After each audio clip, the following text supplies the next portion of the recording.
অনেকে বলে থাকে সিগারেট খাওয়া নাকি মাকরুহ। আপনার মতামত জানতে চাই।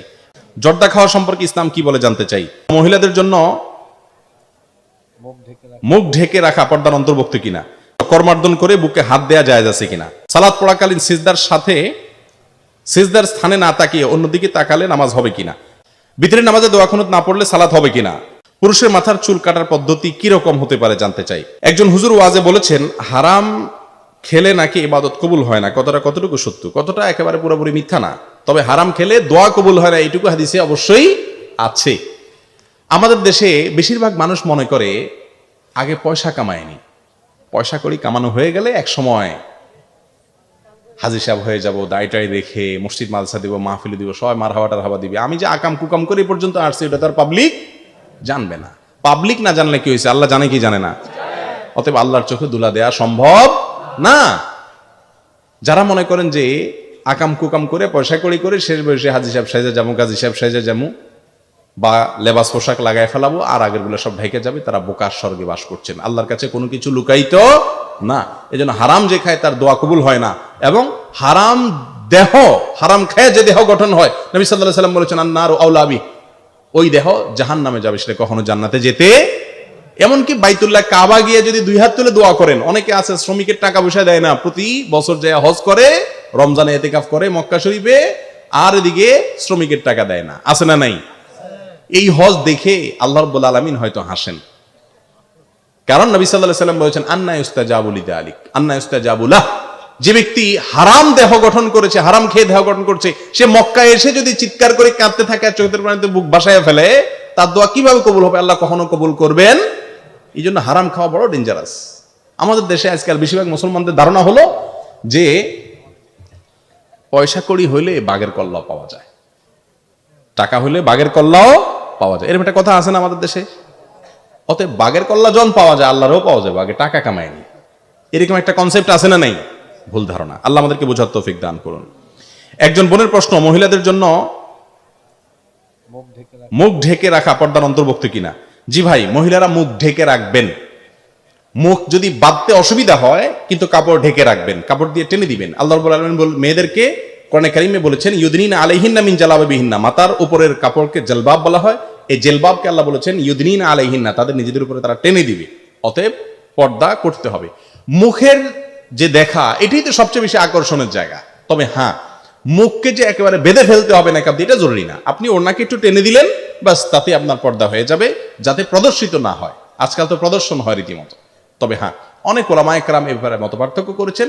কিন্তু এই যুগে যেখানে পশু পাখি পর্যন্ত নিরাপদ না, 6 বছরের মেয়ে নিরাপদ না, 70-80 বছরের বৃদ্ধা নিরাপদ না, সেখানে একজন যুবতী মেয়ে নিজের মুখমণ্ডলকে খোলা রাখবেন এবং সমস্ত আল্লাহ তো বলেছেন ওয়ালা ইয়াবদিনা জিনাতাহুন্না, সৌন্দর্য প্রকাশ করবে না। সকল সৌন্দর্য কোথায় থাকে? আপনার নাকফুল বলেন, কানের দুল বলেন, তারপরে আপনার মেকআপ বলেন, সব মুখে করে বেশিরভাগ। তো অতএব আল্লাহ বলেছেন এটা প্রকাশ করবে না। অতএব এটা প্রকাশ না করার ভেতরেই কি কল্যাণ। এরপরে প্রশ্ন, করমার্দন করে বুকে হাত দেয়া জায়েজ আছে কিনা। হাত মিলানোর পরে বুকে হাত দেওয়ার কোন শিক্ষা ইসলাম দেয়নি। অনেকে আছে যে হাত মিলানোর পরে অটোমেটিক কি করে, বুকে হাত দেয়। এটা কোনো দরকার নাই।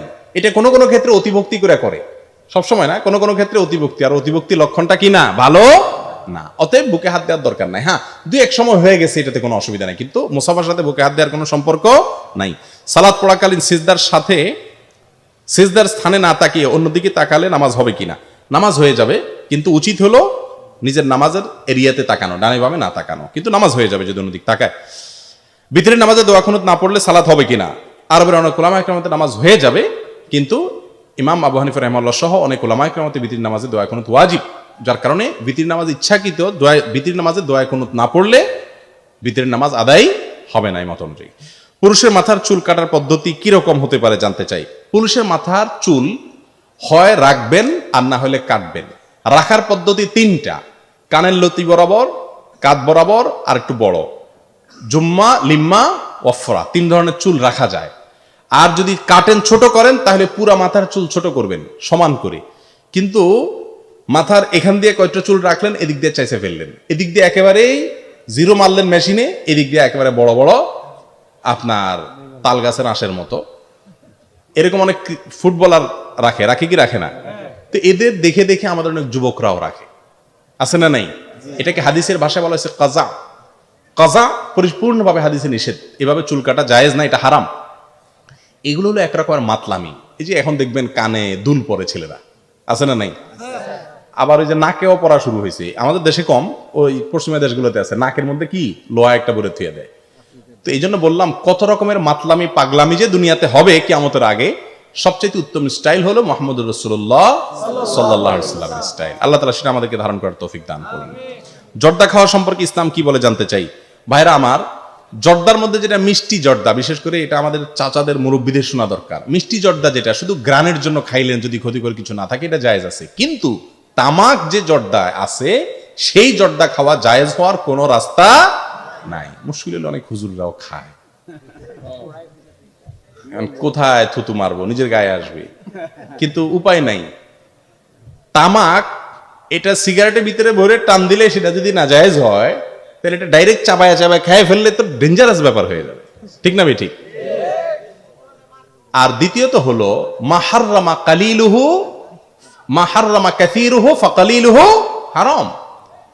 যে জিনিসটা বেশি খাইলে হারাম হয়, ওটা অল্প খাইলেও কি হয়? হারাম। আপনি বলবেন আমি এক চিমটি খাচ্ছি, ওই এক চিমটি হারাম। কারণ তামাক মুঠ ভরে যদি কেউ তামাক খায়, আপনি তাকে জায়েজ বলবেন? তাহলে অল্প খাওয়া কি হবে না, জায়েজ হতে পারে না। এই জন্য পান খান, পান খাওয়াকে হারাম বলা যাবে না। কিন্তু কিন্তু পান খাওয়াটাও আসলে আল্লাহ মাফ করে, এটার উপকারিতা কি? এটা কি পেট ভরে? কি বলেন, কোন উপকারে আসে? এটা যে চাবাইতে থাকে, এটার উপকারিতাটা কি? এটা একটা অভ্যাস, সোজা কথা। মুসলমান তো অনউপকারী কাজ করতে পারে না, বা অযথা কাজ করতে পারে না, এটা একটা ব্যাপার। এরপরে আসেন, এই খাইতে খাইতে পান যারা খায়, তারা খাওয়ার কোনো আদব রক্ষা করে থাকতে পারে? হাইটে হাইটে খায়। ওলামা একরাম জানেন, মুহাদ্দিসিনে একরাম আগের যুগে যারা হাদিস বিশারদ ছিলেন, রাস্তায় হাইটা বাদাম খাইছে কোনো লোক, তার কাছ থেকে আর হাদিস নিত না। এখন যেভাবে আমরা পান খাই সারাদিন, আমাদের কাছ থেকে মুহাদ্দিসরা দেখলে হাদিস নিতেন না। কারণ পান খাইলে তো হাইটে হাইটে খাইতে হয়, শুয়ে শুয়ে খাইতে হয়, টয়লেটে যাইয়াও চাবাইতে হয়। বলেন আপনি যখন চাবাইতেছেন, মুখের ভিতরে এই দুর্গন্ধগুলো প্রবেশ করতেছে। অতএব এটা কোনো ভালো বা প্রশংসনীয় কাজ। তারপরেও সেটা আরেক বিষয়, কিন্তু জর্দার বিষয়টা বলছি যে তামাক থাকে, সে জর্দা খাওয়া কি হতে পারে না, জায়েজ হতে পারে না। এই জর্দা যদি আপনি শুধু জর্দা খান, মাথা ঘুরাবে কি ঘুরাবে না? অতএব আর আরেকটা জিনিস হলো, আল্লাহ বলেছেন ওয়ালা তুলকু বিয়াদিকুম ইলা তাহলুকা, তোমরা নিজেদেরকে ধ্বংসের দিকে ঠেলে দিও না, নিজেদের ক্ষতি নিজেরা করো না। জর্দায় কি লাভ না ক্ষতি? অ্যাবসোলিউট ক্ষতি, একেবারে পিওর ক্ষতি। এখানে কোনো লাভের দিক সন্দেহ পরিমাণ নাই। এই জন্য সরকারিভাবে আমি যতটুকু জানি, অনেক জর্দার ব্যাপারে নিষেধাজ্ঞা এসে গেছে, কারণ এটা বিষ, মানুষের জন্য ক্ষতিকর, বিধায় এটা আমরা খাবো না। ঠিক আছে তো ইনশাআল্লাহ। অনেকে বলে থাকে সিগারেট খাওয়া নাকি মাকরুহ। আপনার মতামত জানতে চাই। ভাই, মাকরুহ মানে কিন্তু জায়েজ না। মাকরুহ মানে কি না? দল্লাম মাকরুহ। অনেক ওলামা, আমার দেশের ওলামা একরাম বিশেষ করে সিগারেট খাওয়াকে মাকরুহ বলেন। মাকরুহ শব্দের অর্থ অনেকে মনে করে জায়েজ। মাকরুহ মানে অপছন্দনীয়, ভালো না, খারাপ না, জায়েজ। তাহলে মাকরুহ মানে কি হালাল নাকি? হ্যাঁ, এটাকে আরব ওলামা একরাম হারাম বলেন। যারা মাকরুহ বলেন তাদেরও কিছু যুক্তি আছে, দলিল আছে, আমরা সেদিকে যাব না। কিন্তু এটা নিষিদ্ধ, এ ব্যাপারে কারো কোনো সন্দেহ, সবাই একমত এটা নিষিদ্ধ। নিষিদ্ধের মাত্রা নিয়ে কি আছে, মতপার্থক্য আছে। অতএব এটা খাওয়া যাবে না। সবচেয়ে বড় কথা হলো ভাই, আল্লাহ রাব্বুল আলামিন মানুষকে সুস্থ বিবেক দিয়েছেন। সিগারেট খাওয়া মানুষের পাশে দাঁড়ায়া নামাজ পড়া, এই দুর্ভাগ্য আপনাদের হয়েছে কখনো? আমার বহুবার হয়েছে জীবনে, যে সিগারেটের খোরের পাশে দাঁড়ায় নামাজ পড়ছি। আল্লাহু আকবার, মনে যে রু বাইর হয়ে যাবে। আজিমপুরে এক হাসপাতালে এক কাজে গেছি, পাশে এক মসজিদে জোহরের নামাজের সময় ঢুকছি, এরকম এক খবিসের পাশে দাঁড়াইলাম।